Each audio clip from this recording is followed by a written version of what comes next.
Okay.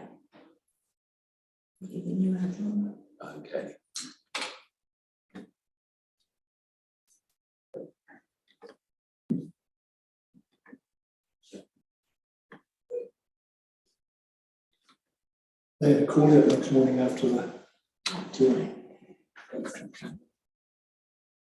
It was what's the name? It had to.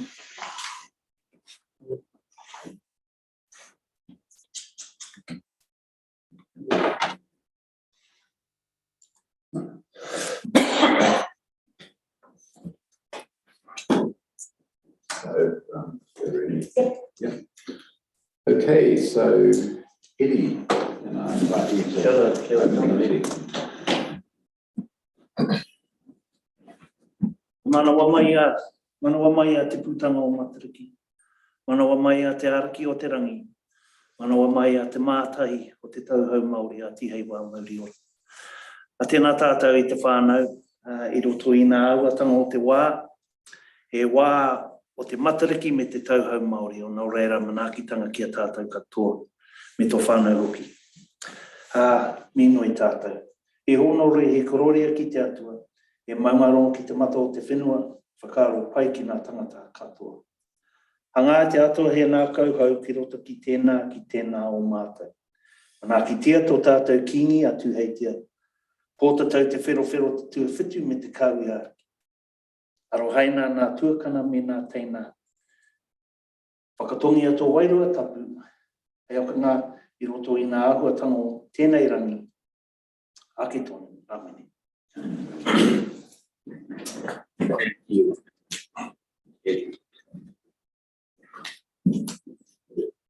Okay, so welcome everyone. We've got no apologies for this meeting. Move to any declarations, any special declarations that people want to make with respect to the business of the day. None. Now we have a presentation coming up at 9:15. Are they on Zoom or are they coming in? They're in person, so we'll just continue with the agenda and invite them up. So the minutes of the previous meeting have been circulated. Any matters of fact that corrections that we made to that, for those, the minutes of the 27th of June. Yes, just a couple. Page 36, item 8. I think you attended the MSD Mahi Expo rather than MSD Money Expo. Oh yes, that's correct. And item 10, the Maori Trust endorsement. I had a declared interest and I abstained, so it wasn't me who seconded that motion. Thank you. Okay.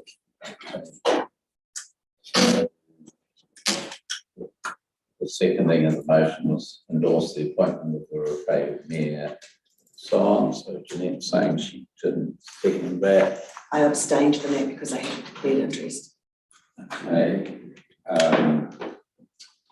Sure, we correct the minutes, and I guess we assume perhaps that the Mayor seconded that. Councillor Goddard, I think probably the best way to deal with something like that. Okay, any other corrections? So that in case I'll move with the minutes of the meeting taken as read as corrected. The seconder on that, Stan. All in favour, please say aye. Aye. Against, carried. Thank you. Verbal reports from elected members. And would you like to start off on that?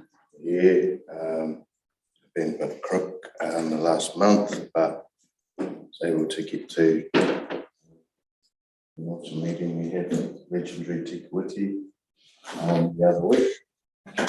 And part of my, I don't know if I can put this, part of my rugby role mixed with part of a council role. We ran obviously the bench event, which was in connection with New Zealand and King Country Rugby, bringing Josh Lord to give the bench to the community. So that was on Sunday, Beauty Day, and yeah, so I was obviously in a working / council capacity as well. So yeah, that's all from me. That's great, thanks.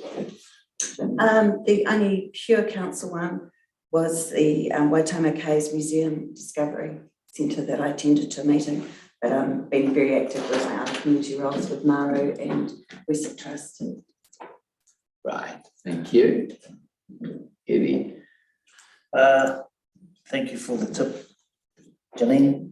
On the 29th of June, I attended a meeting here with Ben and John in regard to the water reservoir location and communication with neighbouring landowners, including the Holland and Heated whānau. The following week, I consulted with whare reps from Reriahu and including Mary Tapu. Unfortunately, due to a funeral, she was unable to attend the meeting we organised, so that's Alice has organised something for August. And last night I attended via Zoom a very good meeting with Mana Whenua, a working group in regard to the camping ground and other options out there. So that's me. Okay, thanks. Eddie? Alan? Yeah, no, I actually attended the last community meeting on the it's crime. Yep. And I had a Benny about Hall meeting where they wanted to acknowledge council for installing the new rubbish bin up by the school, and they've said that that's actually made a huge difference. The kids are all using them, and so it's a lot less rubbish on the roadside, so they're very pleased with that. And attended a King Country River Care meeting looking at, which was actually interesting, looking at water quality results. And the regional council collects samples from Lawrence Street with the Mankato River, and that has very, very high E. coli results. So River Care has actually taken samples further upstream at the viaduct, and that has low. So there's something going on between the viaduct and the Lawrence Road. So the numbers are sort of like a few hundred at the viaduct into multi-thousands of E. coli down at the Lawrence Street Bridge. So something going on between those two sites. So it's roughly where we're taking our water. It's concerning. Well, no, I should clarify that it's not concerned because we've got huge levels of disinfection at our own, so there's no concern about E. coli getting into the water. No. Because because there was a discussion when we did the last consenting and the upgrade for the water treatment that we would continue to take the water from where it is, which has obviously got obvious pollutants upstream from it, and therefore we would have to put extra barriers into it so our water is safe. What about swimming levels? Is it over 1,000? Swimming is always problematic in their waterway. But the interesting thing is that it's not coming from the farmers upstream. Okay, I mean, maybe, so regional councils, the official tester. It's going to regional council. Yeah. No. All right, thanks, Alan. Janine? Early July, 2nd of July, Jeanette attended this also. There was a Waitomo Sister City debrief. Oh, of course. So it was an afternoon tea where the students and their parents were able to feed back to the committee on what went well and any ideas for improvement for the future.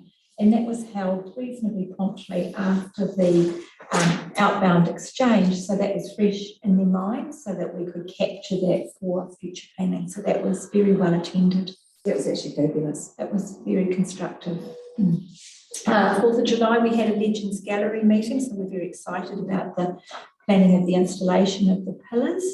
working with the operational staff of the District Council, which is exciting. And now we've got initial thoughts on the launch event too, which we'll work with Helen and the Community Services team on that. So as elected members, you will all be invited to that, and you'll have an official capacity in that respect too, John. And then 18th of July, as Dan said, our legendary Teakawiti monthly meeting. So there's always plenty for us to be doing. And while the Legends Gallery is our immediate and biggest focus, we're very conscious that we want to be working on dressing up the vacant shop windows or addressing the shop windows. All of our ideas, of course, come with lovely price tags. So it's how we can fund that and who funds that. And so there's quite a lot of discussion around there. We've got plenty of ideas for business after 5 and breakfast event options, which need to be worked through. And we're also looking at our strategic plan consultation. And so that's what we've been up to. Thanks, Janine. Gavin? Yeah, I've had queries, for lack of it, from to do with rubbish, PP rubbish, what Guy Roger Blackman does. That's what toilets that go into town. It's sort of an ongoing thing, and also to make our down there at Te Mahui Road, that's come up again. I've been over it with Liz. We'll sort that out when the next contract comes. I went to the AREA Domain AGM. Seeing us from council, I'm there now. And also had a query about, I don't know if you mentioned it here, about bamboo getting over the road on Treppers Road. I drove out there and it looks all right to me. Unless it's just been trimmed or, but that's really, I had a query again from John Carter from the Era Club, wanted to know when we're going to have a meeting, and also when we do have the meeting, he was wanting to know what figures they will be provided with before the meeting, so they can have some input there. So I actually said I'd get back to him on that. That's me. Thank you. All right, thanks, Gavin. So just picking up on the last one, so we had a meeting yesterday with the Aero Club and users of the aerodrome here, probably 15, 20 attendees. So went through with them, how we build the relationship really between all the users and the council as the owner, health and safety, finances and so on. So they were all here? So they were all here, yeah. It was a very productive meeting. Oh, right. Yeah, so I can, because it was about 2 weeks ago that John got on to me. Yeah, yeah. So that's... Ben called the meeting a couple of weeks ago. So I can forget about that. So we can brief you on that too. Well, whatever. Yeah. Thank you. Yeah. Just other things, I guess, as a mayor, attending Pukenui School, Matariki had a celebration. Housing New Zealand, Mark Lawson, who's the regional manager, we met with Mark, and Eddie was at that meeting as well around Lawrence Street, around housing in Teakawiti. Pupu Fire Brigade. Right, yeah. Gavin. Well, I was here with Lions, really. Okay, yeah. So they had a celebration and Yes, I said too, yeah. Porphyry, I attended a Porphyry at the Nehenui for where they welcome staff. So Tamiri and Isaiah were both welcomed into the fold there on the 12th of July. And I just I mentioned that because I think it was good to be there and to see, there are local people that are being appointed to fill some of the roles at Te Nehenui. And, we know very well from, she was a tour in some years ago here, and Isaiah, who takes a leading role on the Marae, Isaiah Wallace, great to see them both engaged in Rugby bench was, thank you, Dan, it was a great event. Tierra Club, we met last night, Maricopa, meeting with Hapu there. And the last thing I just mentioned is I attended on Zoom a community health forum, trying to understand what's happening with the health reforms and the impacts on our community and where we get to have a say. So it's unfolding a bit. We're, as a council, not a decision maker. We are to be consulted on these, and that's where on the health reforms locally. There's a thing called localities that have been set up, which, if you think of district health boards, localities are the new replacement, if you like, and the decisions on where the locality is for our area, they're going to be really important decisions. So really just attending those sorts of forums from time to time to try to get up to speed on where that's all at.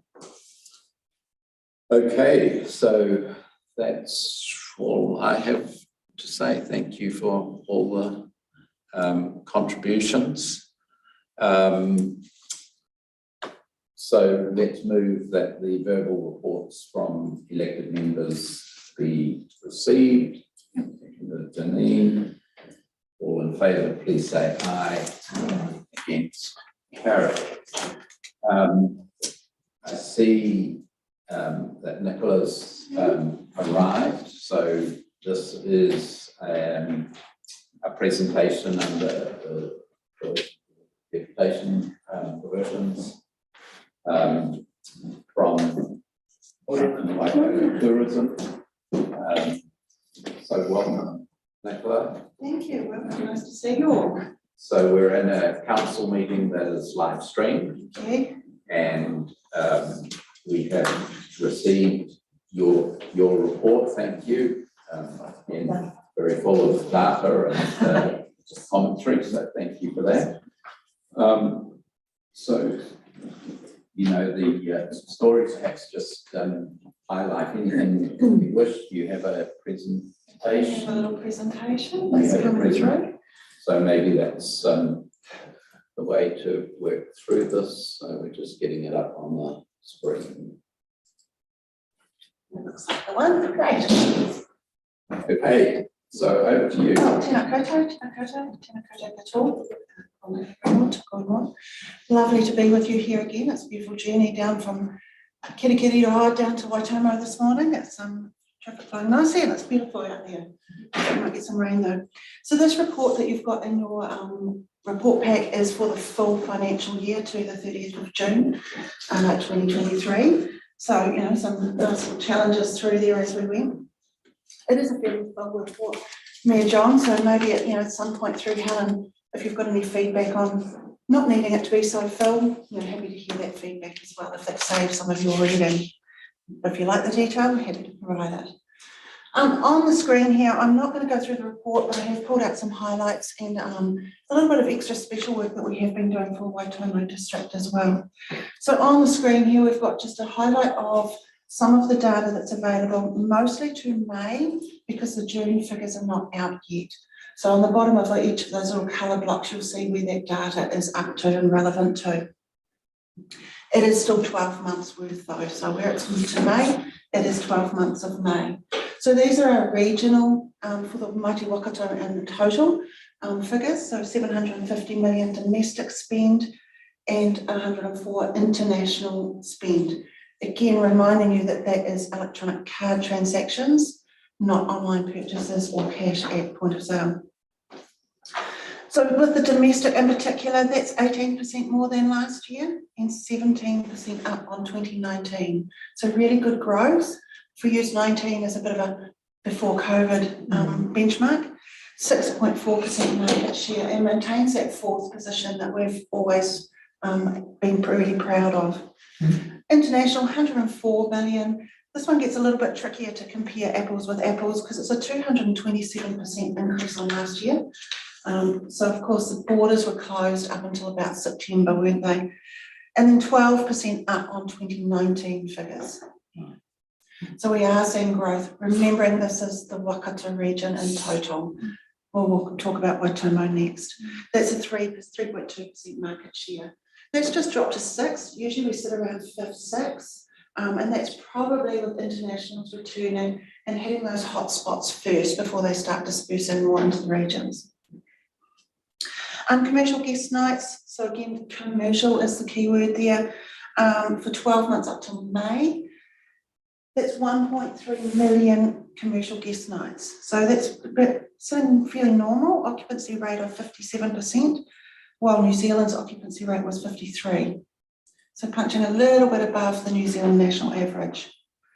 The business events information, that comes out quarterly. So at the time of doing this, we only had the report up to the end of March.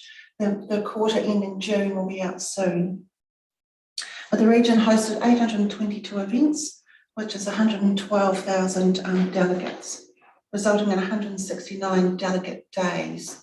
So that's where events are multi-days and a delegate might come for 3 days, ends up with those delegate day numbers.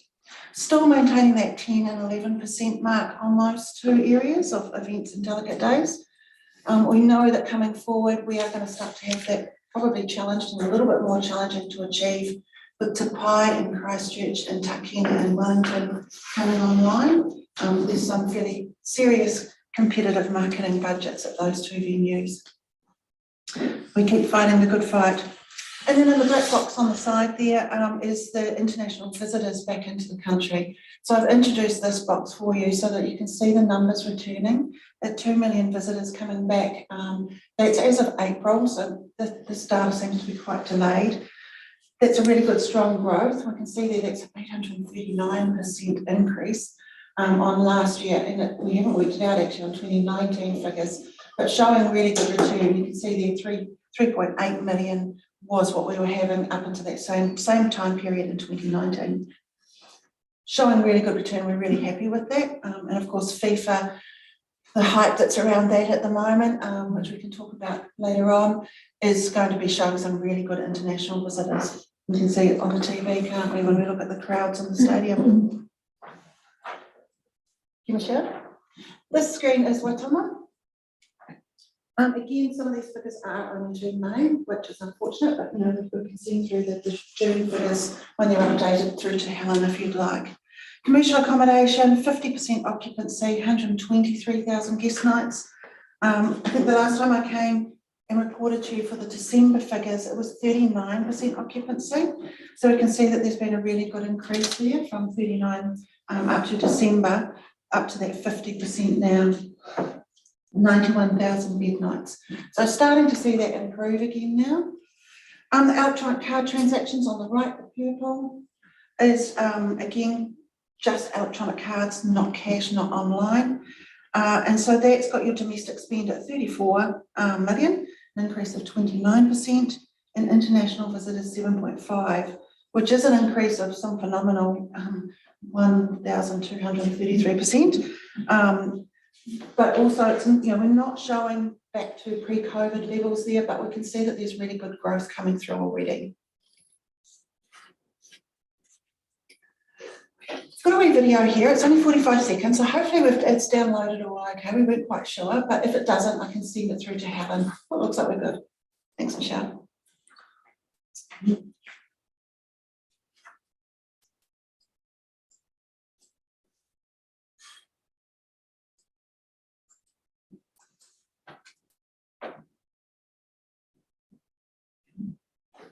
It will be because I am having to mute my laptop for the live stream. Right, okay. I can send it through to Helen for you if that's okay.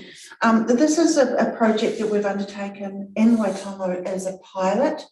Tiaki Care for New Zealand is a promise that was developed as a collaborative between Tourism New Zealand, Air New Zealand, THL, Tourism Industry Aotearoa, and another couple of bodies. It's around developing a promise from our sector, from our visitors and for our locals around caring for New Zealand. And we knew that operators sometimes found it a little bit tricky to engage with Te Aki, and sometimes they were already doing amazing mahi in their everyday work and looking after the environment, looking after their community, but weren't necessarily sharing that story. So we ran a little pilot in, if we can move through to the next screen, Michelle, in Waitomo. You'll see a whole lot of familiar faces in that video when you get there. We meet with a group of Waitomo operators. Rangiawhua was part of that group from the council, so thank you for having her involved with that, Helen, to see just how we could help with our operators engage with Te Aki a little bit more and share that story. So we've done quite a bit of work with the operators themselves, gathering their stories, helping them showcase the mahi they were doing anyway, just weren't shouting about it. So we've gathered a whole lot of collateral, and we'll just click through, Michelle, if that's okay. To write some articles around what our Waitomo operators are doing in this space so that we can share that. It's not out yet, it will go out soon, but we've got all this collateral, as you can see there on the screen, along with that video that we'll share with you, and a longer, slightly longer version as well, to really showcase what our Waitomo operators are doing in caring for our environment and our people, and keeping our residents, our community and our visitors safe.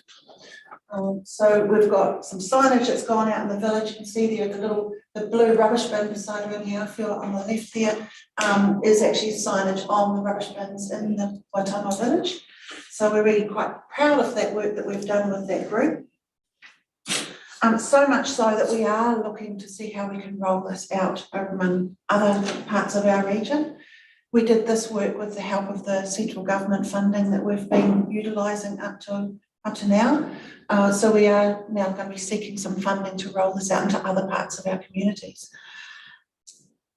because it's just going so beautifully. Go again, Michelle, just another screen. Oh, no, there's also Emma. So that's sort of Te Aki. I know it's a little weird, but if you look at some of your operators' websites now, you will see that showcased a lot more strongly. And when we do start releasing that collateral and through media, you'll start to see that shining a little bit more. This is another piece of work that we carried out with that, again, the central government funding, and I know there's a lot of projects in your report that are mentioned from that money, because there was a lot of work done with that. But this is a collaborative with Venture Taranaki in the south, focusing on a drive itinerary from Port Waikato in the north, down the west side of our region, through into Taranaki. So, you know, whose centre and right smack bang in the middle of that map is Waitomo. So we do come down the west and into Aotearoa, Maricopa, through Waitomo village, down through Te Kuiti, and then on down south through Moko and down into Taranaki. We launched that in November, jointly with Venture Taranaki, through the media and on our website, and our website had, I didn't actually write the numbers down, but amazing pick up on that in that article. And you know, we don't actually know how many have been on the ground people, but it certainly had a lot of exposure online and through the media. Hopefully you've seen us in town with the ambassador program. So again, central government money, we already had ambassador developed for Kirikiriroa Hamilton and had been running that program prior to COVID. So this is to create work with people who work, might be baristas in coffee shops, might be front of house in a restaurant, might be a shoe salesperson, anyone that might come into contact with our manahiri, and can explain to them, what is that statue that's down on the corner? What does it mean? Why is it there? I've got half an hour, what should I go and see? So it's training those sorts of people to be proud of their place, and how to interact with visitors a little bit more. So with that central government funding, we did develop one for Aotearoa and Waitomo together, and we've run a few workshops down here. I think we've run two, what have we got here? We've run 2 workshops, and I think we trained 25 ambassadors just in May and June. So we'll be rolling those out again later in the year, but it will be a pay-as-you-go workshop now. As you can see, I've borrowed someone else's slide here. This is a slide that was presented to us at Trends in Christchurch in May, presented by Auckland Airport to show some of the return of air connectivity, international air connectivity. As of May 23, we were already at 90% of our pre-COVID levels of international flights coming into the country. So ahead of Singapore and Australia for return. North American routes, I'm going to read some of these because I've written down some of these stats. The connectivity to North America for 23-24 summer, the summer coming, forecast to be 46% more than the previous summer. So an additional 300,000 seats. The LA connection itself has another airline flying into New Zealand for 2020, had another airline for 22-23, but we'll have another 4 airlines for 23-24 the coming summer. China market's predicted to have a seat capacity of 93% pre-COVID levels by September. So you can see a really good, strong bounce back there. Auckland Airport international seat capacity has recovered to 90% of 2019 levels by May and predicted to reach 100% by December, with 26 airlines flying to 37 destinations. So we know that that's going to have positive flow on for Waitomo. Waitomo is our international visitor hub for our region. So we know that that is going to lead to a fairly busy summer ahead. Talking with some of your operators in Waitomo through our reporting process in the last few weeks, they're feeling really buoyant for the summer ahead. October school holidays and summer are looking quite strong. So it's feeling really quite positive. Probably been a little bit cheeky in this one. You've heard me for the last, my time anyway, 18 months, talking a lot about the projects that we've delivered with the central government COVID recovery funding that all RTOs, regional tourism organisations, received up and down the country. We're really proud of the projects that we've managed to work through in that time frame. We feel like we've done a heck of a lot for our region, whether it's developing new products like the Wakata to Taranaki Way, new workshops, the ambassador programs, whether it's elevated campaigns into the domestic market and international market. We've trained more travel trade than we've ever done before. Our business event sales has been elevated phenomenally. That money has been used now, and that will not be renewed by central government. So that was ended in June. It was meant to end in December, but we all had an extension to June because of the lockdowns and all of that drama last year. So that has all been utilised. We return to our normal funding, which we're incredibly grateful for. We are just resetting our own expectations as much as anything, and with our industry, with you, just that we absolutely can do anything, but we just can't do everything. And so the activity that you've seen will return to what you used to see in 2019 is probably the message. That is all that I had prepared for you, and just thank you for your ongoing support. We are moving up Waitomo whānau as part of what we do, and we really appreciate the relationship that we have with you and with your team. All right. Well, thank you, Nicola. That I can see the challenges ahead in terms of your financial, and I don't know whether you've got whether you know the amount that came in from central government on an annual basis to get us through compared to what your budget is. Yeah, our 2-year central government funding was 1.7 million across the 2.5 years. And of course our normal council funding is 1.3 per annum. So there is quite a difference. We always delivered with that up until 2020, didn't we? And we will again. And you've got a team that fight for every single cent that we have come through our bank is spent to the utmost, critiquing to the betterment of our industry. So yeah. No, that's good. Can I just clarify before we open up questions? The Waikato to Taranaki Way, just trying to, is there a route you're saying from Otorohanga We've covered both. We've come down through the west, in through Otaronga, down the main road, but also highlighted the Carfia Lincoln as well. Yep, and so then from Otaronga for us, you either go State Highway 3 through Hangatiki, you could go into Waitomo Village, or you could come from Otaronga through to Waitomo Village. But you talked about Maricopa, so.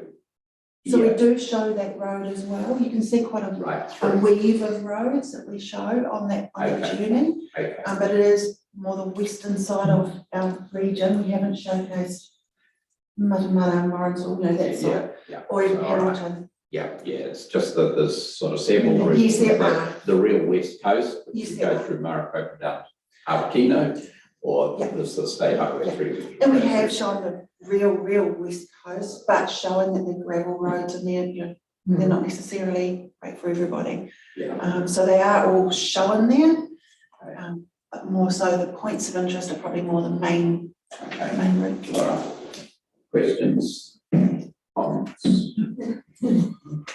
So I just want to go back to, Janine, sorry, your events data, you talked about 10 or 11% of the events market share. Just clarify please for me, what was it pre-COVID? Was it around the 10% It's always mark? sat around that 10 Thank and you. 11%, yes. So that's business events. Yeah. So the most visited location in Waikato is where? Oh, look at you being competitive, eh? We still absolutely pinpoint and showcase Hobbiton, Waitomo and Hamilton Gardens as our three. We're not always privy, of course, to commercial information on actual numbers into some of those features. Hobbiton's one, Hamilton Gardens is one, but Waitomo, when we talk about Waitomo, it's not just one operator, right? It's a number of, and so capturing the actual number of visitors through the village is a little more challenging. But Waitomo is absolutely, even with those other two, our hot top heroes. And we talked last time about the desire to have turn right at Hangatiki, and now that the Kopaki Bridge is completed, is that something we can keep on the agenda? We can certainly, absolutely, and some of that Taranaki, Waikato to Taranaki Way will help with that as well. So some of With the, bringing that people from the north down through. Yeah. but there's still quite a number of routes on the website that they backtrack going north from after they've been to Waitomo Caves. They turn left at Hangatiki, backtrack, go north, go through Yes. Kihiki. But if we could just get them to turn right, Yeah. you know, because that's a real asset to have the most visited tourist spot in Waikato as part of our district. Okay. We can look at travel routes on our website and itineraries. Building itineraries into travel trade, so that's the sales workers offshore coming in. Maybe a little bit challenging because they need trade product on the route. They earn commissions. Yeah, because the route would be the same as that Taupo Rotorua route, except that they'd turn right at Hangatiki and come through Tikawiti and could go and look at the big, it's a tow truck? It's a tow truck? Yes. Yeah. Sorry, just gonna keep pushing. Yes, no, you're right. We get someone to stop in Tikawiti and spend $100 in a shop, that's fantastic. If we can get 1,000 people doing that, that's brilliant. Okay, thanks, Janine. Just the regional highlights you put up. That one there. Yes. So, want to leverage off my old mate here and then competitive nature. Is Waitomo a part of the, you actually answered one of my questions, so there's only three particular sites that draw people in. Yeah. Does that contribute to the fourth position? Yes, it does. So how do we get to first? Auckland, Wellington and Christchurch are first. Yeah, what's the strategy for us to be first? A whole lot more activation and marketing and product. Good A lot. Okay. Okay. Look, that would be an interesting challenge. I'm not sure we'd ever achieve it on our current budget. Well, for me, that I'm Yeah. new to this, those are measurable figures, so I have to ask 4th and 6th, I like coming first. So. We like. And I want to emphasise how do we improve that position. Otherwise, what am I going to come back every year and see 4th and 6th? 4th and 5th probably would be where we usually sit. We are quite proud of that 4th, however, and I know that, yes, we all want to be first. Taking on Auckland, Christchurch and Wellington is quite a task. We need more product as well as marketing spend. Okay. All right, thank you. The card transaction money does not include online. So if someone books accommodation online, that's not included. It's only if they front up and pay on that. Correct. It's a real bugbear. Welcome to the world of tourism, stats and data. It is a nightmare, and there is a data governance group in Wellington looking to sort that out now. Data has always been a challenge, and it continues to be. A challenge too now is how do we also measure the impact of tourism and the benefits of tourism without it being numbers of people in dollars. There's more that tourism does for a community. And so there is some work on that now on how to have some more robust measurements. So that must also be putting pressure on travel agents who people are choosing to book their own itineraries and travel. Correct. Yeah. And are you seeing the return of agents post-COVID? Because they almost disappeared, didn't they? So agents, we don't necessarily work with New Zealand travel agents because they're booking offshore. Right. So we work with the inbound tour groups coming in. So international agents who are booking trips into New Zealand. That's our travel trade. And so that's, we have a staff that goes offshore to train them on what we have. And we work with our Central North Island colleagues as well with that work. So that is about training the agents who are offshore in the wholesale sector. And when you have those, they call it mill tours that you go on to, isn't it, and work with them. What is the time frame before you see the benefit of that? Because there is a lag time. There is absolutely a lag. It's about, so we've just had trends in May, then any new contracts would not have even been for this summer, it would have been the next summer. So there were operators there who were signing up contracts on the day at trends, but not for the summer, the following summer. So there is quite a lag through that process. So there's going to be quite a cost to the industry with our borders being closed and trends not being able to get out of the country to go and market us. So Trends was held online during lockdowns and COVID time. So we still train those travel agents. I think Rebecca, some of the online gave actually more opportunity to train more people in a Zoom room than what you could have actually trained in a face-to-face room. So our travel training was actually higher through COVID periods using online than face-to-face. But you cannot beat face-to-face. Yeah, there's a lot of excitement at Trends. All right. Any other questions, John? Just, it sounds like Waitomo Village will get quite close to 2019 volumes again for Christmas, possibly. How do you feel those providers are ready for that, given the staff shortages? I feel a little bit nervous, to be honest. I think then there's quite a lot of our operators are coming back in a different shape. And we know that the glowworm caves have got smaller numbers going on their tours, not as often.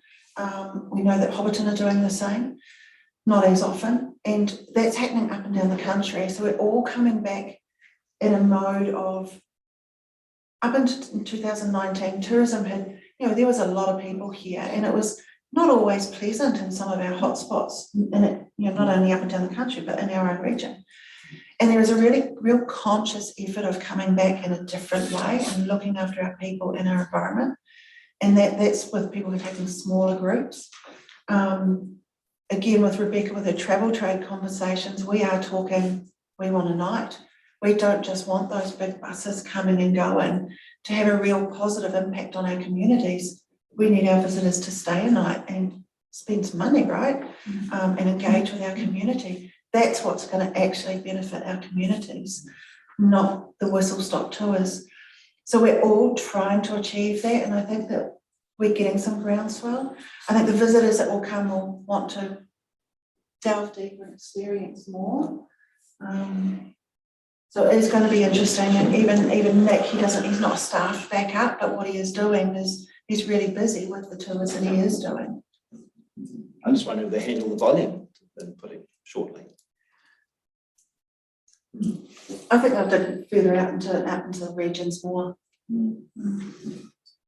Just through you, Chair, problem with data and statistics is you can break it down till the cows come home. And what interests me is in light of your comment, being in preparation for summer, we've known about 2 global events. One is the Rugby World Cup Women's, and there's the football or soccer World Cup Women's, and it would be interesting to see the comparison of those 2 global events broken down, and what support or strategy is put in place in the top 3 attractions in the Waikato to prepare them for the Yes. So similar to your question, but these are, we know summer's coming. We also know that these global events are going to occur in our country. So I would think there's our window of opportunity to go, sorry for carrying on like a spoiled kid, from 4th to 3rd at the very least, because there's 2 events within a year of each other, unless they could give us that opportunity. And we know with FIFA in particular, we've heard 25,000 US visitors here following their team. Just an interview on the radio coming down here, someone had said 30,000. Yep. I don't know what the real number is. We know that there's 2.9 billion eyes on our country watching those games internationally. So leading into FIFA, we ran a couple of networking events to bring people together to talk around how to prepare. Cool. And we do have a how to maximise and benefit from major events cheat sheet on our website, so that we can help our operators prepare. The ambassador program, we rolled that out free for attendees. A, because we had the central government funding, but B, because we wanted to get as many trained as we could before those visitors arrived. Yep. That's why we really focused on May and June. So we're really putting our best foot forward. I don't know if you saw that the Hamilton game, the game that was on Kirikiriroa on Tuesday, but leading into that, there's a video showcasing our region. And it's beautiful. I mean, I might go there on holiday. It's amazing. So we do maximise all of those opportunities as much as possible. Good to hear. Through the chair, I just wanted to comment that Waitomo Caves, for July, which is normally where everyone takes a break and it's quiet as, it is really busy. It's fully booked with some of the FIFA. Coming down this morning, there is cars in the Caves car park, kids running around as well. So it's, it is looking in the middle of winter like it would on the shoulder season of summer. And understand the caves have limited to 1,500 people going through a day, which is good as well. So you're not getting that, and it's not having to be shut down for CO2 emissions like it can when it's too high. But it's the tavern is very, very busy. Summer type busy, so it's really quite positive.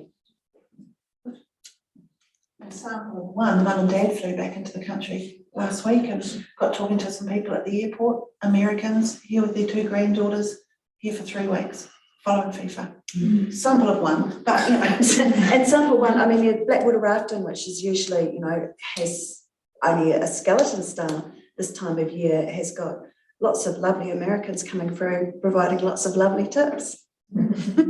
Nice. On the negative side, do you get involved with customers? Like, there was a thing the other day where there was no dogs rostered. It took hours for people to get through. Do you give them a tune-up? Because we come back from Australia a couple of months ago, we had the same thing. It took us, there was 3 flights landed. There was one dog that just didn't want to be there. I hope it's not still there. But it took us on a Sunday night, it took us 2 or 3 hours to get through. And this was the other night, evidently, they had to x-ray every bag because there was no dogs there. Did you give them a tune-up over that? Or? We don't ourselves, but RTNZ, our national body, do. No. Tourism Industry Aotearoa do, Tourism Export Council Is do. it shocking? So, yeah, that is horrible. As a start to you. Welcome to New Zealand. Spend 4 hours in an airport. Okay, no, thanks, Gavin, that's right. Let's turn that into a Questions? positive. Let's have some pamphlets on Waitomo sitting. So a visitor guide is at Auckland Airport. So let's have them bring that up and have a read. Okay. All right, well, if that's finished the questions, can I just compliment you, Nicola, on your knowledge, because I think coming here and being able to answer the questions as well as you have detailed opinion of unprepared for is great. So it's great having you represent the body. The other thing I'd say is that the connection, your Waikato to Taranaki way for us, we're next door to Taranaki. Taranaki does do some things very well, regionally, international acclaim for there, and they're on the route through from the international airport. So for us in Waitomo, whether it's the turn right from the caves and head to Taranaki, that takes it through some of our region and some of our towns. And the other route, which is down the very west coast, recommend you one day take a day and do it. It's from Waitomo Caves Village, if you like, out to Maricopa and through to Awakina. It's spectacular. It's a council road. It's 10 k's of metal road, but the rest is sealed. But it is spectacular through bush country, through dock country. So anyway, yeah. So thank you for your presentation. I think from the questions heading in the right direction from where we sit. Thank you. Thank you. Great. Thanks. All right, well, I'll move that the report we received. All in favour, please say aye. Aye. All right, so if we can return to item number 7 on the agenda, the Mayor's report. So I've written a page here really focused on the challenges that we have ahead in terms of changing climate patterns, the storm events, what we're seeing in our hills and affecting our roads severely, and just opening up that question, and it's for us to think about and the executive to action as to whether over time now we need to think about the resilience of our roads, think about whether some roads should be formed in different ways, think about whether there's roads in our district that head out and service just one farm, and in councils around the country, sometimes councils have those discussions, usually with farmers, as to whether the road is appropriate, whether it should be taken over by a farmer. I've mentioned things like, traditionally bridges were the easy and simple way to get over a stream. these days we've got big pipes and things like that, which are much lower cost than bridging streams. Just the sort of thinking about it, and so it's really for the roading team to think about that. Think about also whether we need to almost have a bit of a plan to say road by road, we'll examine each road and think about whether how we maintain it is the most appropriate way to do it. Have that discussion with farmers, all in an effort to try to help roading costs, which are largely sitting with farmers in the rural area, to keep them under control as well. So I just really put that out as a bit of a discussion topic and a think piece as to whether we need to think a bit differently as we go forward and plan for our road network. It's a kind of asset management plan type thing, but it's a bit more than that. For thinking what was built is appropriate for today's environment. So you to open that up for any discussion. So that followed on from the workshop we had around roading, where we sort of suggested saying, actually, what's our resilience like over the next 30 years, and is a road is appropriate, and what happens, if we get significantly, we don't get the level of funding that we probably should from Waka Kotahi, which is a likely, it's not a risk, it's a likely. And yeah, what does that mean for our roading network, and what does that mean now? Yeah. So it's a question of how much appetite, I'll use that word, there is for having or starting to think about those conversations, because I think they're important. I think they are important for us as governance to be discussing, but also because it's such a major issue, it will have to be a community consultation, long-term plan discussion, and it might be something that's tabled. Following long-term plan. Because it's a biggie, it's a huge work program, isn't it? Some of the East Coast have already mentioned it and been chewed up into little pieces. Yeah, well, it's a, you know, in the end, we have to rate, we have that responsibility, and people want to see that we're rating and applying the funds in an appropriate way. It is a bit about change, it is, you know, but councils now have these asset management plans, and we feed all sorts of things into them, and I'm almost saying, is there even more thinking that, you know, when we look at asset management plans, I imagine it's done on a road by road basis, road by road, whether there's a focus on, so should that road be directed in the way it is, or go in the way it is, should it belong, you know, be given to a farmer, because there's only one now, you know, one house on the road. So it's probably pushing our engineers to think whether there is a road by road thinking that is a bit more than the traditional engineering approach to it. We've got a road, so we'll keep it just like it is. Just for you, Chair, there's no doubt, well, I don't speak for all the new elected members, but I'm certainly learning how much effort and expertise goes into managing the roads and infrastructure models and all that sort of thing. I've seen that with my own eyes. Mine's a pretty simple one. It's just about how do we communicate that effort effectively to our community. I don't follow Facebook. My wife does. In fact, I think she invented the bloody thing, to be honest. But she forwarded me a very abusive comment from a member of the community in regard to what, I won't read it because it's got a lot of profanity in it. What are we doing about roads? We should all be sacked. I've got it right here. This council should be shut down. I don't think they do a good job with all that sort of thing.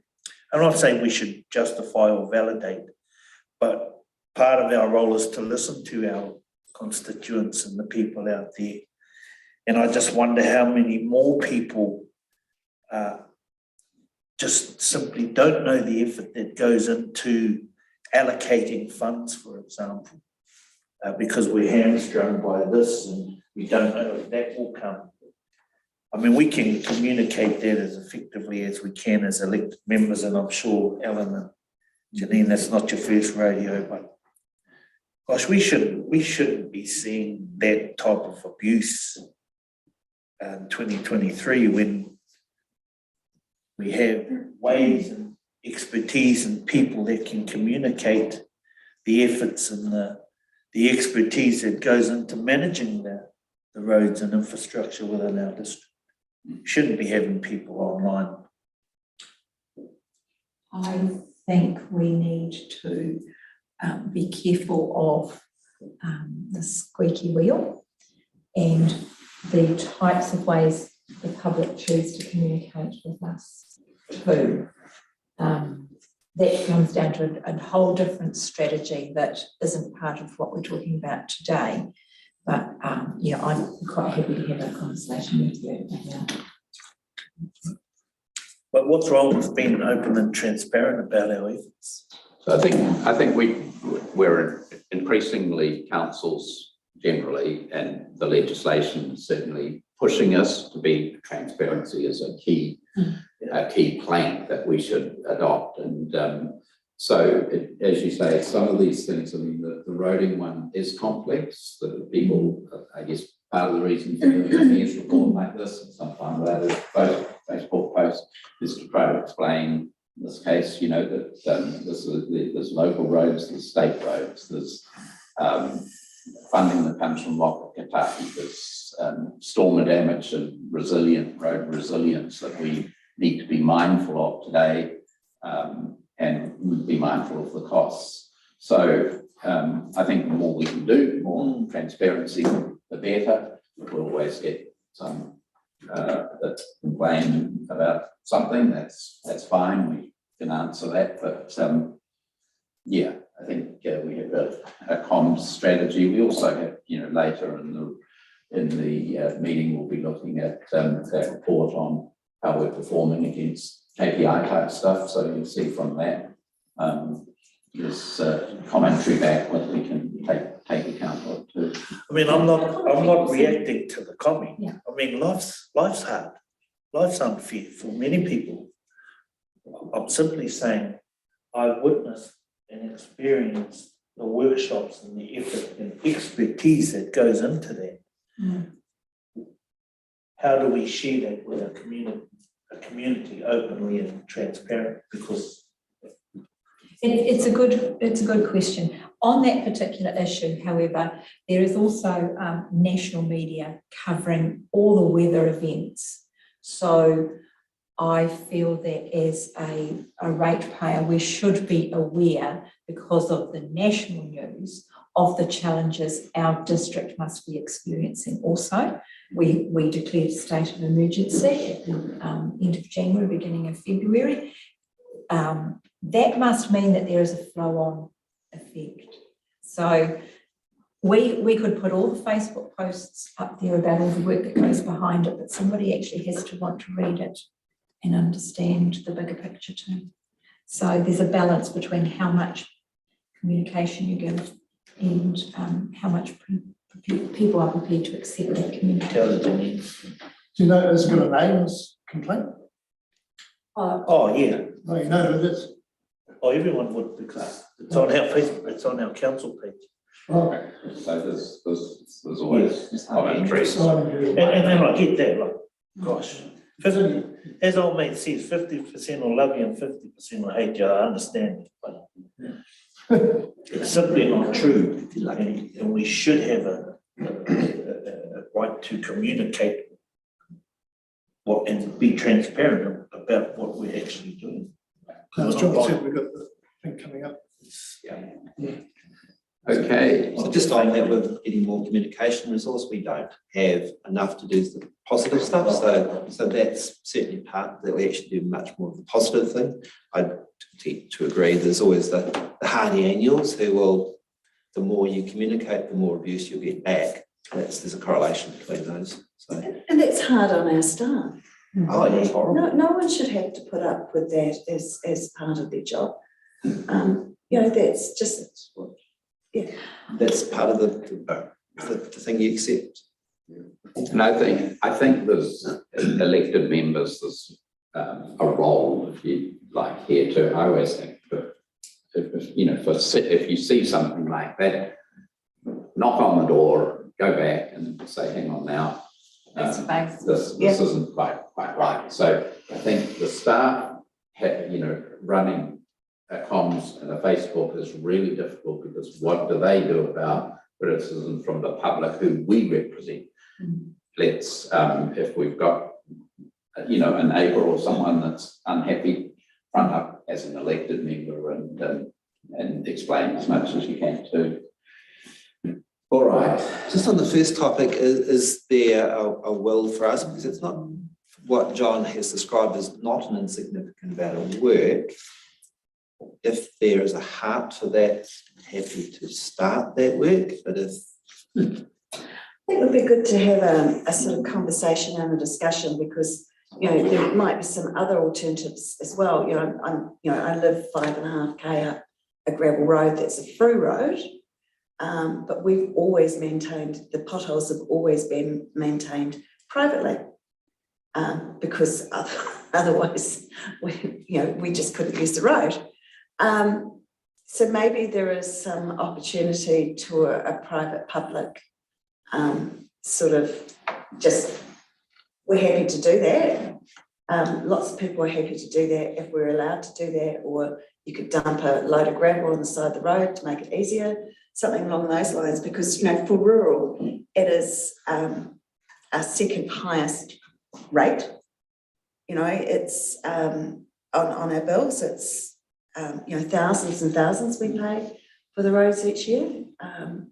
Maybe a bit more sort of understanding user pays, and maybe this isn't enough, maybe it's too much, I don't know, but finding some cheaper ways of doing things.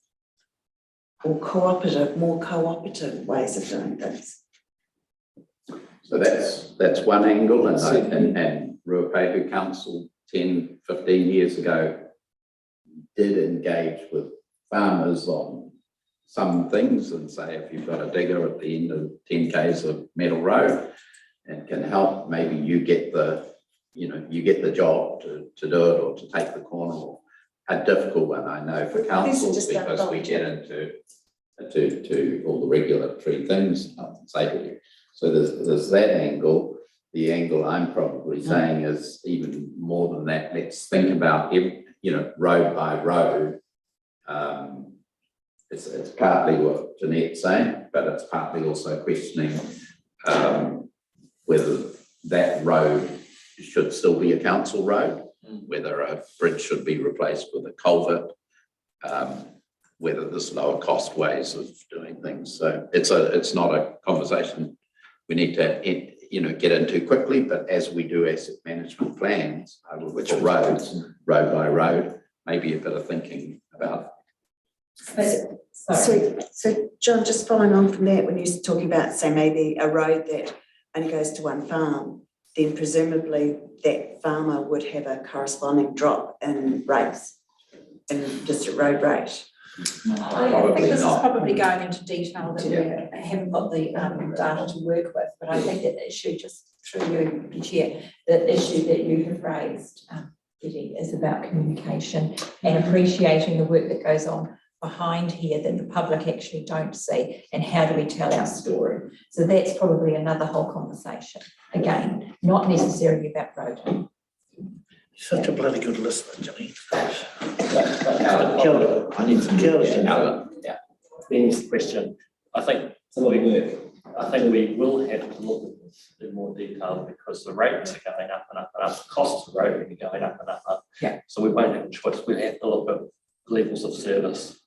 Yeah. Probably in February or March. It's hard enough as it is, with the events that we have had. Imagine if we get another one anytime soon, that urgency to look at what you're talking about in your report it's only gonna increase on whatever council is sitting, so I personally back Okay. some work. If there's a heart for it, I'm happy to do the work, but I would get here and say, oh, that was a nice report, and I've spent significant ratepayer dollars getting it developed. That's my question. What was it, sorry? I've spent significant ratepayer money getting that work done, because that's what John's suggesting, and I think it's a great idea, but it's not cheap. And we have the other resource of staff time, so we've got a lot of plans on the go, work programs on the go. So if that becomes the urgent one, what are we prepared to set back in a time frame to? So it's a bigger discussion, isn't it, about the whole program? But you are right, Dan, we don't know when that next weather event's going to come. We've been told to expect them more frequently happen. So, yeah. So, But the heightened risk really is around Waka Kotahi not providing the level of support that we would, I'll use the word hope, because I think it's hope, in February or March. So I think we'll have a problem at that time. So if there's a degree of interest in what John's saying, I'm happy to do the work, because I think it's valid work, but I don't want to do the work, spend a lot of money and then go, oh, that was very nice, thanks, me. Sorry to be blunt. But that's, so it probably would be, so I think you're getting a bit of a feel from here. Yeah. Probably would be helpful for you and the engineering team just to have a think about I have a brainstorm this with them. and maybe come back to us at some stage saying, well, we could, go with that. And I would have thought Waka Kotahi would be interested in this work too, because it's about us all. Sorry, through the chair, just, we haven't had the national policy statement released yet. And that, appears for roading. So that appears to have been delayed because of those storm events. So, and other issues. But we will receive some national clarity when that finally is released. It's unlikely to be different from what we would expect around just business as usual. And a change in the government may think, but the advice we've got is don't expect anything different or anything radical for a district like ours. Okay, that's slightly different to what I've been hearing through Regional Transport Committee. And in terms of that, there would be acknowledgement of climate change and storm damage, and that there would be some change in this policy statement. Sorry, I agree with that. Yes, I definitely agree with that. But to say that we're likely to get a lift in our base funding to the level of inflation is probably high risk. Yeah, there will definitely be focus on resilience. That will be there. Okay. All right. Happy to have a brainstorm. Thank you. Yep. All right. Well, thank you for that. So I just move the Mayor's report be received. Eddie, say aye. Aye. Carried. Thank you. We move to item number 8, adoption of the statement of intent for Inframax construction. We resolved this process. We resolved the SOE at a previous meeting. I think, maybe not. And it then goes to Inframax board to consider. So maybe Ian, you can put me right on that as to process. Thank you. Through you, Your Worship, I'll take the paper as read. Council received the draft statement of intent from Inframax at the March council meeting. So considered that there was no feedback from that, the draft. The final SOI is now being received and it's consistent with the draft. There was one minor change, and that was around one of the non-financial measures on the ACC weekly compensation days. That's on page 62 of the paper. I'm happy to take any questions. All right, thank you. So this is kind of the point at which both organisations come to resolve agreement. Any questions on this one, and this comes back to us every year, right? So the KPIs are set there. No. Moved by Alan that the report be on the sorry, business paper on adoption, this is page 55 of the reports. For Informatics Construction be received that we adopt the statement of intent for the year ending 30th of June 2024 for Informatics Construction. The statement of intent be published on Council's website. So moved by Alan. I'll second. Seconded Danette. Any other discussion? None. All in favour, please say aye. Aye. Against, carried. Thank you. The next one is Civic Financial Services Limited, so item number 9 on the agenda. The annual report and statement of intent on that. So there's a resolution on page 66, but Civic Financial Services, really want to explain, we've got it in the report, provides the superannuation services for local government. You want to say, Tina? Your Worship, I'll take the paper as read, but this covers both the annual report and their statement of intent. There's a brief commentary given on page 65 around their financials within the annual report, and then for the statement of intent, this is largely, there's been no change from the performance targets from the prior year. Just happy to take any questions on the paper. And this is owned by a whole lot of councils. Yes, that's correct. Whereas Informatics was totally ours, so every council goes through the same process. All right, so no questions, and the resolutions are on page 66 that the business paper be received.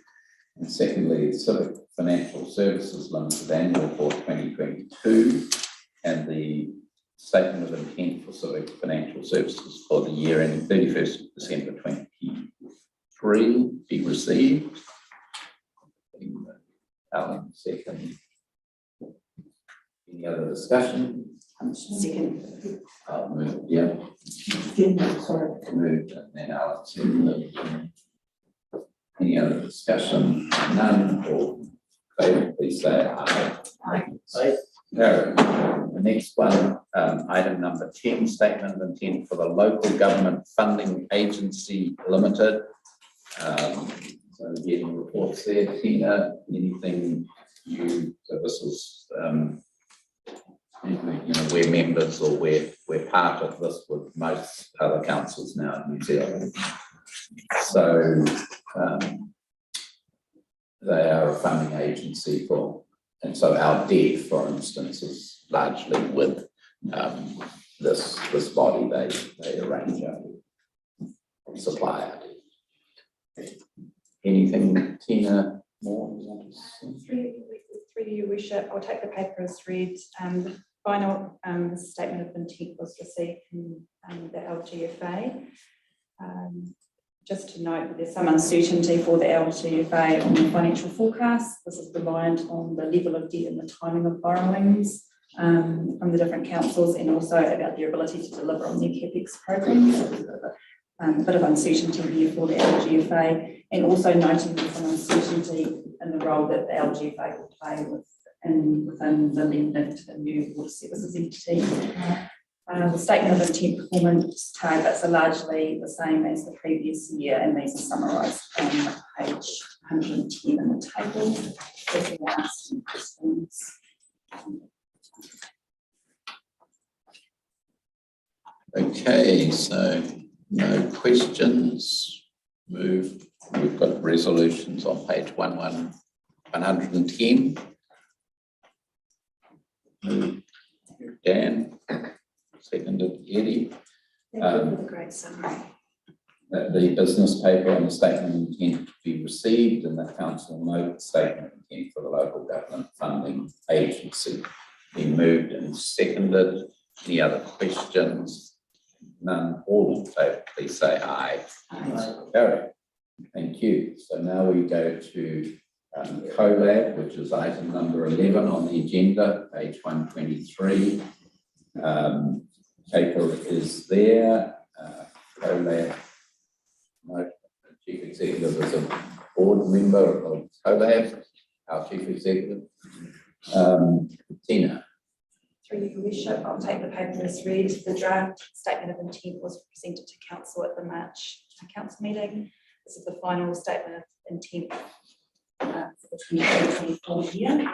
The final statement of intent includes updated financial forecast as it reflects the government announcements from April, where the transition date for the new water entities was moved to July 2026.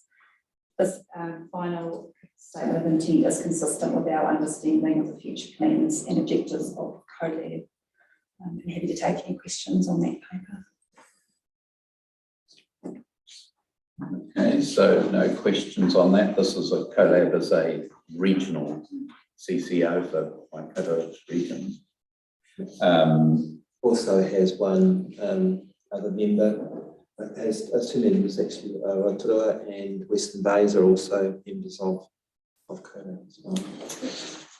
So, and just from a forward-looking perspective with CoLab, really looking at opportunities, strong. We had our strategy day a week or two back, really just looking at opportunities where we actually can look for from savings for across and look for some particular items where we actually be a little bit more bullish around what we can do as a region. A lot of the things are trending towards a regional view and what options are there, and also an ask from the staff to actually look at saying actually internationally what is the potential for where should we really be looking at those big changes or meaty things rather than doing some of the things that are often not quite so impactful but less controversial. So it's interesting. It's a really, really good strategy session. It's good. Heartened by it. So looking for things that are really actually going to make significant change for us as a sector. Right, thank you, Ben. So the resolutions for this then are on page 124, that the business paper be received. Secondly, that council adopt the CoLab statement of intent for the year ending 30th June 2024, and that CoLab statement of intent for the year ending 30th June 2024 be published on the council's website. To move Eddie, second Jeanette. Any other discussion? None, all in favour, please say aye. Against? Carried. Thank you. Thanks, Tina. The next one is item number 12 on the agenda, the adoption of community partnerships funding policy. The exec has spoken to me this morning and asked that rather than this be a decision required paper, that it be an information paper, so that some questions that were raised at governance level can be worked through, and that would mean that we would come back and for a decision at the end of the August meeting. So can I suggest that we change from a decision paper to an information paper and come back? There's no urgency on this because it's effective next year. So Helen. Thank you through the chair. So yes, we will come back to council in August. There is some further potential changes that we may look to make with working with you to the policy. But just to note too that the new policy will come into effect 1 July 2024, so it does align with our long-term plan timelines. But if we can bring the policy back to the August meeting. And thank you for the input that was given. Thank you. So happy to open this up for questions or comments, but otherwise. One of the changes, proposed changes in the policy relates to groups being able to apply to more than one fund. So if this isn't going to come into effect until the 1st of July 2024, will there be any discretion available to community groups to apply for more funds, to more than one fund in the interim? That hasn't been discussed with council previously. So as we are reviewing the policy and making a decision come the August meeting, it is something that we could discuss. The current policy is in place till 30 June 2024.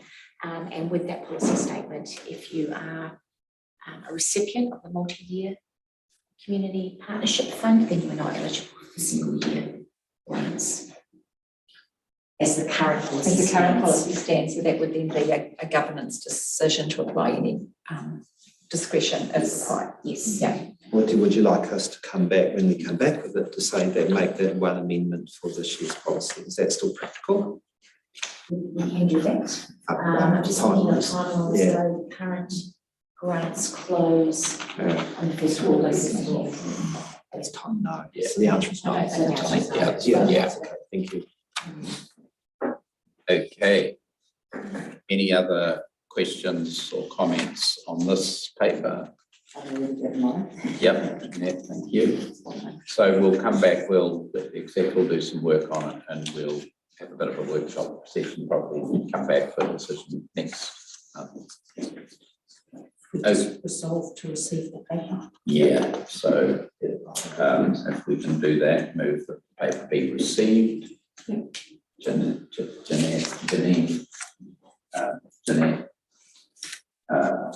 any other questions or comments? None, all in favour, please say aye. Against. Carried. Thank you. We then come to community and partnerships activity update report. It's 10:30 now. Do we wish to keep going through? Perhaps we could finish the public session with just 2 more items and then break. Okay, so we move to item number 13. So, Ella. Thank you through the chair. So another busy couple of months for the team, and we have outlined within the report some of the key activities that have taken place over the last 2 months. But I would like to invite council to take the paper as read and I'm happy to answer any questions. Okay, so any questions with pages 164, 1 through to 169. Yeah. Report. Thank you very much. What I particularly liked about it is actually seeing everything that has been achieved in the one document. It was like, oh, you've done that. Oh, you've done that. Quite a list. So well done to you and the team. All right, so if there's no other questions, we can move the business paper on community and partnership performance reporting be received. Second on that. Jeanette. Any other questions? All in favour, please say aye. It's carried. Thank you. Next one is item number 14, Instructional Services Group activity update report. So now thank you for this.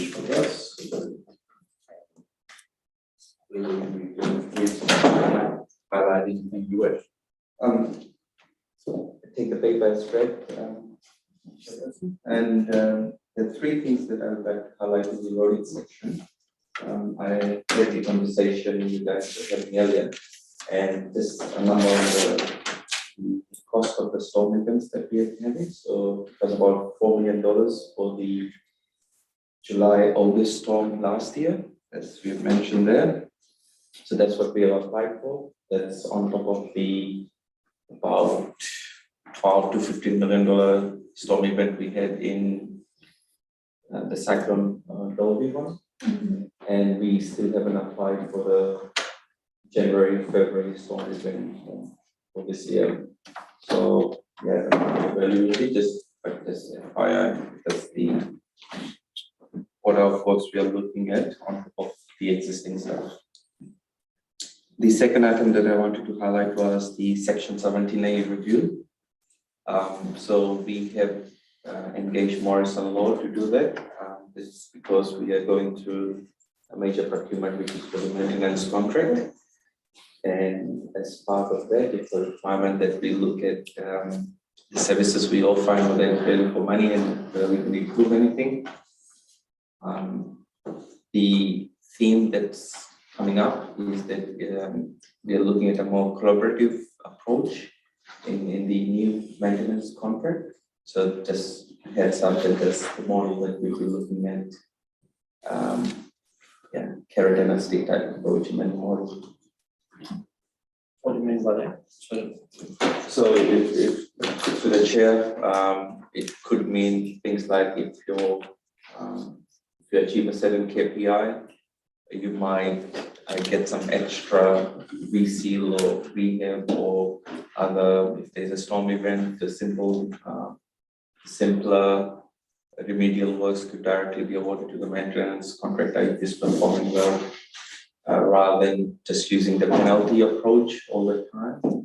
Yeah, it's the industry is changing slightly, and we're trying to align ourselves with where all the other contracts are. Through the chair, when you say value for money for services, when you're talking about that section 17A, is that talking about the maintenance contractor providing value to money to the council, or is that about the council providing value to money to the ratepayers? The question is much the same because we can get value. We look after the community, so our option is to get the best value for money for the rates that we get. Yeah. Following on from Mayor's report in terms of those roading, that roading and talking about potentially different levels of service to individual ratepayers or individual roads. Does that section 17A report cover that, or is it more about the procurement, the contractual relationship between the maintenance provider and the council? So it's a structure between three different organisations. Us, we have a professional services provider who does our contract and operationals management, and we have a service delivery. So the service delivery arm comes up for tender in July 24, and the professional services are time later. That's with, and we have a very, very limited amount of in-house resource to do our contract management and operational management. So the chance was to say, actually, these contracts are coming up, so is it time to have a look at how the combination between the three work and look at our own internal resource? Should we have more internal resource and contract less to our professional services provider? Will that give better value for money and better engagement? So there's that part that came out of it, and the other one was more that collaborative partnership, and really and say, actually, if we worked, the three parties work much more closely together rather than an arm's length legal, when we need to have a strongly legal contractual approach. We obviously use the contract, but that's not our first approach, to have a much more collaborative approach. So those are probably the two outcomes that came from it. So work much more in partnership, and have we got the mix right between our resourcing and should we bring more resource back internally now? So just to help on this, the intent of the 17A reviews, it's in the local government legislation, is more, I would argue, the procurement side. Are we procuring the services well, in the best way? And I think that 17A reviews, I think we're meant to review, councils are meant to have a look at their services from time to time, whether in this case it's the way we deliver roading, it could be the way we deliver parks maintenance. And the intent of that is to ensure that from a procurement point of view, we're doing it in the best way, the most efficient way, and so on. Then has its, I guess, been saying the flow on obviously to ratepayers too, because we're doing it in the best way.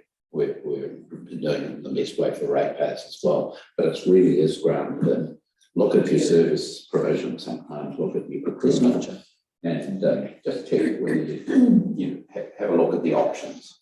And is there any relationship in that procurement contract through to the KPIs that we as a council are measured on, satisfaction by ratepayers of roads? Yeah, so at the contracting time, that we will try to build that correlation. So what our contract with the community is reflected in our contract with our providers. So there's a flow that goes through. Thank you. Thank you. And the third item that I want to highlight is the speed management review that's currently, well, it's live now. So that's the final document that was prepared. A bit more professional than the one I emailed you the other day.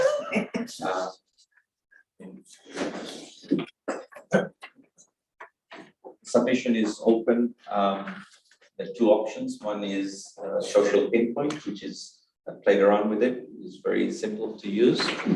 And the other one is a formal submission, and the form is at the back of the last page. And that is sent to us. Okay, so this is gone out, you're saying it's out there today? Like the website on Monday morning. Right. All right, well, thank you. So that's information. Going back to you. That's for roading. That's the highlight for roading. 3 waters. I've got a few managers who are either sick or down with COVID or affected by COVID, so they're not here. So I'll just cover the 3 waters one. It's straightforward and nothing further to add to that one. And get questions on 3 waters. Sorry, John, just as a query to you, 4.8, like what's involved when you say there's 3 waters renewals contract has been awarded? Is the job of PQ and what's actually involved? So through the chair, so what that involves is that's the pipeline renewal. So that's just renewing the in that case it's drinking water. Water main. And we're doing it for all 3 waters: water, wastewater, stormwater. And we have been a bit smarter in terms of our procurement. We've done a multi-year contract so that we don't waste a lot of time and energy into each year doing procurement and half the time is gone. And,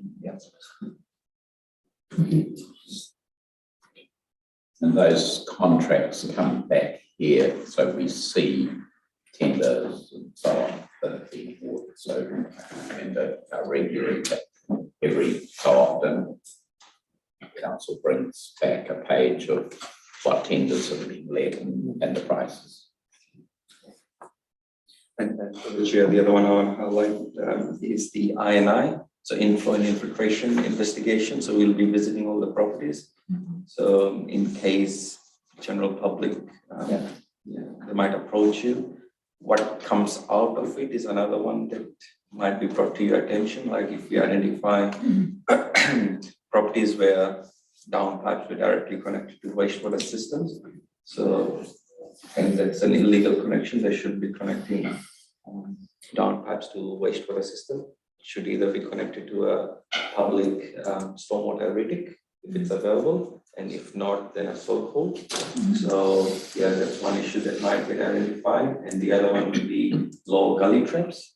So low, the gully trap should be slightly higher than the ground, and if that's not the case, then the groundwater it will just flow into the gully trap and flood the wastewater network. So those would be the 2 key ones that we go around looking for. So thanks for that, Smell. So, I mean, I've got the PR thing on this. We do need to be ahead of this as governance people, understanding there'll be knocks on doors or inspections of property, and many of the public don't realise that the downpipe going into our system is not appropriate because we just then flooding the system. So explaining, I guess, for us all to be as elected members, understanding that when someone rings us up and says, council is asking that our downpipe be taken out of the system. We need to realise that it's inappropriate to put it in there because when we get flood events, it causes flooding in town. So it's something that goes on all around New Zealand, but we will, Te Kuiti probably has a good number of downpipe connections that are not appropriate. It has been covered very well. I think Janelle's done a great job on Facebook in that respect, and the council's website trying to explain what we're doing here. It's likely to be an area of public interest, so you will likely to hear about it. So, yeah, it's hugely important for us. Alan? Are we allowed to go onto people's property without their permission to look at that? Or we have to have permission from the landowner first? To the chair, yeah, we can visit the property to inspect it. And we have said that we'll have our identification cards and all that, and we'll also leave a card at the end of the inspection. We'll say whether they were compliant or if there are issues. So we'll leave a card with the details in the mailbox as well. We don't need permission. Are they warranted? Is normally the process? Yeah. The people are warranted to do that. And we won't be entering someone's house. Yes. See why that will become a motive for some people, so it's important. And then the last two sections, which is waste management and properties and other facilities. So I think let's see if you have any detailed questions on that. The only thing that I want to highlight, it's a small issue, but it might be, I don't want to surprise you guys, the eyesight, the flag that's beside the eyesight will be shifted by a meter, because once we did before it used to be in the garden that was there, it has been paved now, which means now it's in the middle of the footpath, so it will be shifted by a meter to align with the building wall. Eddie? I listed, sorry, Shmal, but 4.12 wastewater, what was the reason for the targeted increase in dredging? For the chair, this is it was a paper that was brought to council some time ago. The last year's target was to achieve 160 tons at the oxidation pond in Tweedy, that's the wastewater treatment plant. And then at the same time, it was approved to target 1,000 tons. And the reason for that is over time, sludge builds up in the oxidation ponds. And then what we're doing is we are dredging it and taking it drying it, and then taking it to the landfill, so that we have more headroom, operating headroom. Is that an income, is it be? So there's, yeah, so it does cost at the other end, but the landfill does collect some income. And it was also a project that we were undertaking that was going to align with the Three Waters that was due to settle on the 1st of July 2024. It's well overdue. It's important that we're getting little islands, so we do need to do something. And our weather events made those ponds flood. We need to take the dredge out too. Yeah. Very sorry that I'm really sorry that I remember so much about effluent sludge. Favorite topic.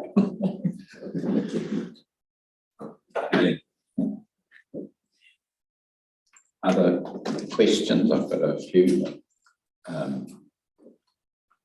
Just a small one, 3.16. I think that was a council workshop, not a council meeting on the 11th of July.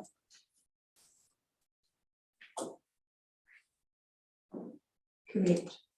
I think that does. It will be at that time of day. Yeah, so just, I think that does need correcting.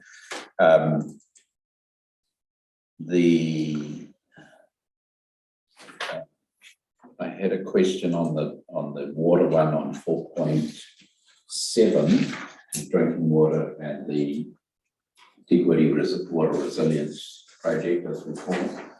So again, just understanding the process. I've been involved in the discussions with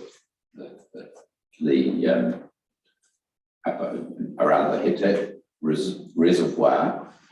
In terms of process, so now consultants for scope design have been appointed to commence. So we had an earlier rough estimate of 9 million for that job. So the next stage, then you'll come back to council with, once you've done the scope design, there'll be probably a new estimate before. So I'm just concerned that council should sign off as we go through, because it's a big project financially, and we should come back. Yeah, we'll keep you up to date. So on that, the consultants, they have started going around all the existing reservoirs, because it's not just about a pipeline from the treatment plant to a new reservoir. It's about looking at all the existing reservoirs. So they're doing a condition assessment at the moment, and they're looking at what will be required as part of seismic strengthening works. It's going to fix all of the issues at the same time. And it's sort of linked. We can't do some of this work until you have the new reservoir in place. And once you have it in place, then you can isolate the old one and then repair it. So it's all being looked at together. And the other one is catching up with a few property owners and signing MOUs with them later this afternoon. So yeah, there's progress on that end as well. And the last question is just on the pool. I see we're doing a repainting, and this other work being done. It sounds like to replaster. My understanding was there was a leak in the pool, or might have been a leak last year, or Yes, so that's been found, I guess. yes, it has been, and that's been repaired. But there are also about 150 metres of cracks in the pool, which will be repaired. They're starting today, so hopefully it will be open by the 1st of October.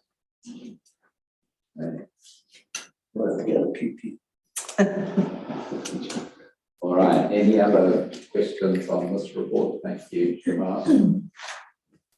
So the resolution is on page 174, with the business paper on infrastructure services group activity update be received. He's moving, needs seconding. Any other discussion? Favour, please say aye. Thank you. So now we'll just move to item number 15, motion to exclude the public. So on page 175, there's a motion to have it in a private session to exclude the public while the council looks at the 2023 resident survey and the notification there of those general managers to be able to stay in the meeting. So this is the first look of council at the residents survey, and the reason for keeping it in the public excluded is just to protect the privacy of persons who have really participated in the survey, but one would expect at the end of that we'll consider whether we release it for public anyway. So I'm happy to move that. And second, any other discussion on the motion to exclude public? Being none, the resolutions are scheduled there. Resolutions 1 to 4 public be excluded, and the reasons. So they've been moved and seconded. All in favour, please say aye. Against, carried. Thank you. So